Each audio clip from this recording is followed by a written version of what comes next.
Okay, so this is our nation, right? 68% of our nation lives in villages. That's the first fact. The proportion of people in the 0 to 19 age group is higher in rural areas. So therefore, if 68% of the total people live in villages, the number of children living in villages is not 68%, is higher. It's about 72 or 73%. 72% of our children in the 0 to 19 age group are living in rural areas. Okay.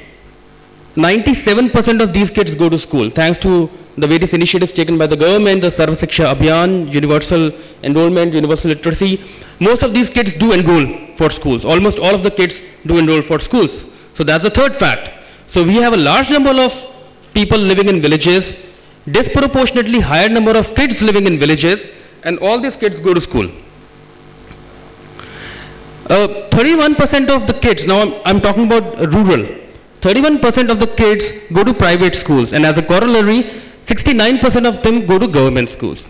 So what is a smart school, if you ask me? To me, a smart school is the one which has a teacher, full stop. There are states which has 50% absenteeism. We put a teacher over there and we increase the smartness of those schools by a factor of 10. You put a teacher in such a school and the second point, teacher who teaches. So if absenteeism is the first bane, the second bane is that the teacher goes but doesn't teach us. Alright. So you put a teacher in the school and you ask the teacher to teach, we made the schools 10 times smarter. Okay. And then we can maybe put some peripheral services around that, like drinking water and toilets. And we put a boundary wall. And maybe as a cherry on the cake, after we put the base and the icing, we maybe put a cherry on the cake by in terms of a computer and a projector. Alright. So that school, actually, that's how you turn this school into a smart school. And that smart school will lead to a smarter nation. So what I mean, so that was just a context, maybe so what is the purpose of all this? So what we want to do with our school system? We want to produce output, right? In terms of students, in terms of our aim is to have a higher volume of consistent quality at a low cost. Just like any industry, I mean, maybe not the right comparison, maybe not the best comparison, but what is the objective of any industrial unit also? To produce more, to produce at a consistent quality, and to produce at a lower cost. And same is the objective of the education system, to produce more graduates of high quality and at a low cost. Okay, but these three objectives pull apart. They pull apart each other, right? But if you put more students in a classroom, we need a bigger class, but the quality goes down. All right. You can have the latest technology for the better quality. You can have a bigger classroom, big screens and good technology, but that will increase the cost. All right. So we can't seem to meet all the three objectives. If we try to achieve one objective, the other objective is not met. Why? Because we are so if you remember Adam Smith's pin factory from classical economics, giving fancier tools to the individual artisan will not make pin making more effective. Okay, so that's what Adam Smith gave a solution to.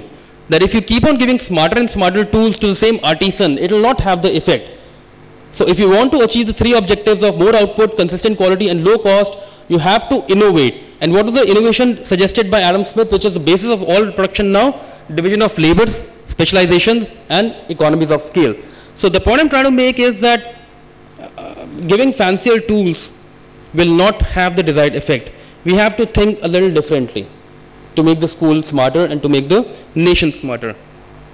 What does it mean for education? Of course, we still need a skilled artisan. We need skilled teachers inside the classroom. The artisan still is very important. And fancy tools, yes, they are also important. We cannot say that you completely mechanize everything. So the artisan continues to be the most important performer in the school theater, right? And the better tools definitely are needed. But what is also needed is latest curriculum, multiple format content. So the content currently being used in most of the schools, of course, is the book content. Content can take many forms in terms of animated content, in terms of learning materials, in a lot of things. Of course, you would know much better than me. Innovative instructional strategies is something which we are not really using right now. So it's the same old method of teaching, learning and reproducing that in examination. Yes, we've gone a long way in innovating our instructional strategy in the last 5-7 years, but still there's a lot to be done on that. Collaborative technologies, experience and research has shown that students can learn much better from each other than from the teacher. Actually, if you've gone through the concepts of flipped classroom and stuff, so if you allow collaboration within the classroom instead of inhibiting collaboration, that will go a long way in the students learning themselves. And adaptive teaching methods.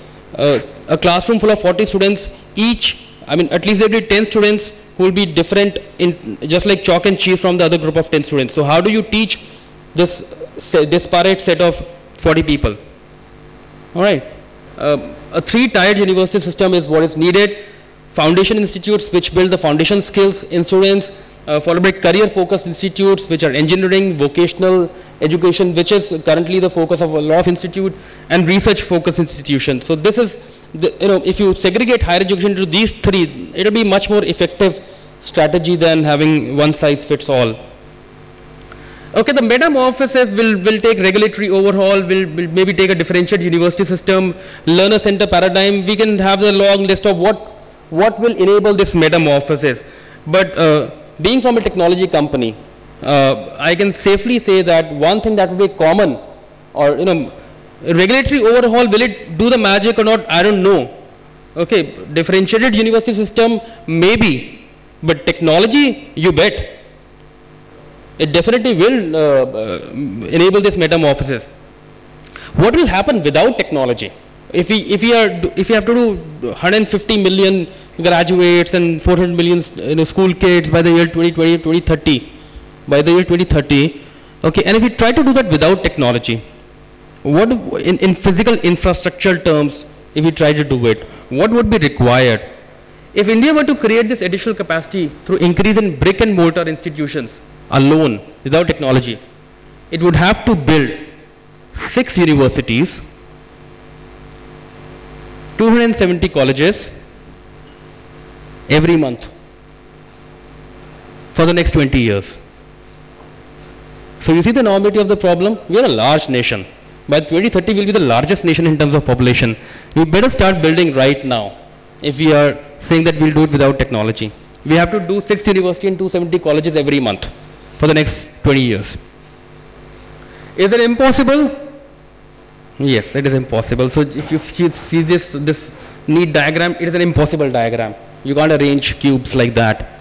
Okay, it is pretty much impossible. But one of my favorite quotes here come from the person who entertained the world, who's Walt Disney, and he said that it's kind of fun to do the impossible, right? So this set of people, this August gathering over here, I think at the forefront of trying to do the impossible, right, and having fun all along the way. And people like us, we'll just kind of help you along. You are creating the magic, you are doing the impossible, we are just helping you along.